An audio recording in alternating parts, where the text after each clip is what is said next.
Marlon Tapales nabigo sa kanyang laban sa Japan.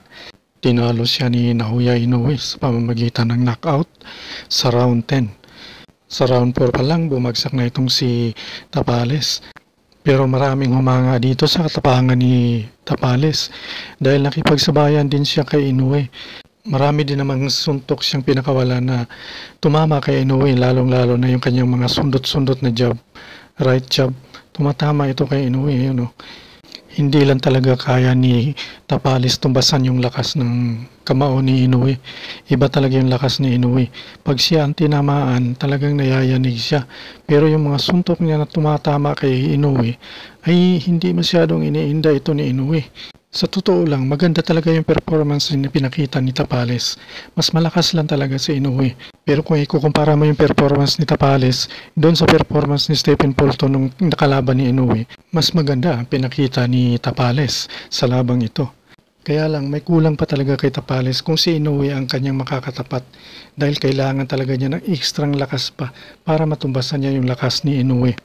Samantala sinabi na ni Bob Arum kung sino-sino ang napipisil niyang makakalaban sa susunod ni Inoue sa kanyang pagdidepensa sa kanyang titulo.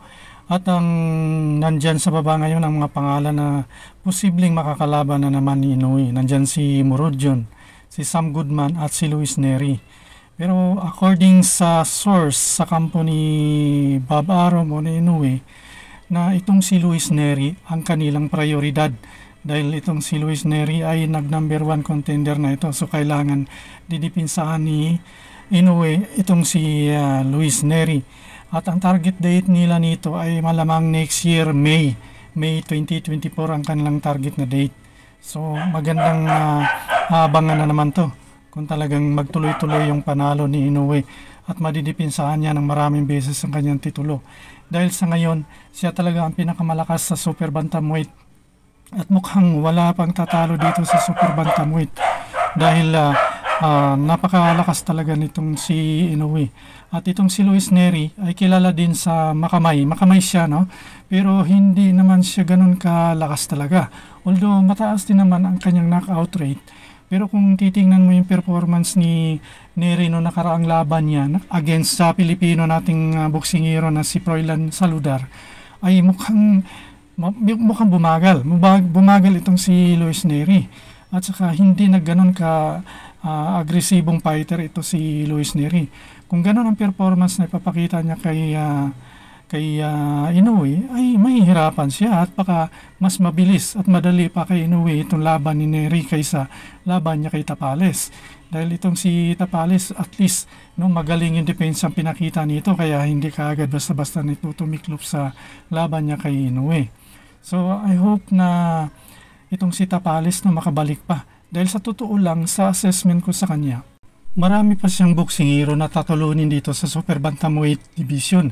Napakalaki pa ng chance nito ni Marlon Tapales kung talagang pagagadahin pa niyang kanyang training. Malamang mag-champion pa ito dito sa super bantamweight division. Lalong-lalo na kung hahangarin pa ni The Monster na umakyat sa featherweight division na kung saan marami din doon nag-aabang sa kanya.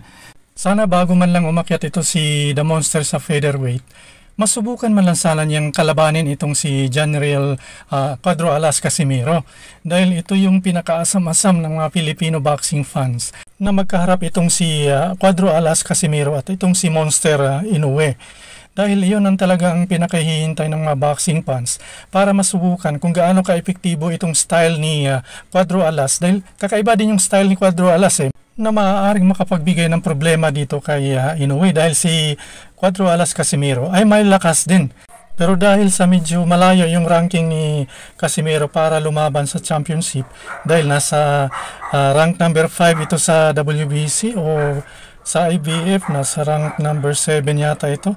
So kailangan ni Casimiro na lumaban siya ng mga quality fights talaga na pwedeng magpaangat sa kanya sa ranking. So nasa promotor na lang ito ni Casimiro na pumili ng magagandang laban para umangat ito sa ranking kahit mag number 2, number 1 man lang sana para maobliga itong si The Monster na dumipensa sa kanya at lumaban sa kanya.